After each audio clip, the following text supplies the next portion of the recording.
BSF 199 BN সমরুরপাড় BUP camp, যেটা ওনারা border সমরুরপাড়া BSF ক্যাম্পের আন্ডারে যে বর্ডার এরিয়া আছে, বর্ডার এরিয়াতে দুজনকে আটক করেছেন। ওদের মধ্যে একজন বাংলাদেশি, যাহার নাম সুজন আলমিক, ওর বাড়ি শ্রীমঙ্গল, বাংলাদেশের শ্রীমঙ্গল থানার আন্ডারে মৌলভীবাজার ডিস্ট্রিক্ট।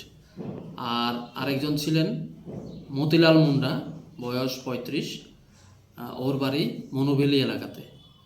ওই ইন্ডিয়ান যে ছিল মতিলাল মুন্ডার সহযোগিতায় বাংলাদেশিটা বাংলাদেশের বর্ডার ক্রস করেছে বলে সন্দেহ। এই অভিযোগ বিএসএফের কর্তৃপক্ষ থেকে আমাদেরকে দেওয়া হয়েছে। ওনাদের অভিযোগ মূলে আমরা একটা কেস রেজিস্ট্রি করেছি এবং ইনভেস্টিগেশন শুরু করেছি। এরা দুজন বর্তমানে কোথায়?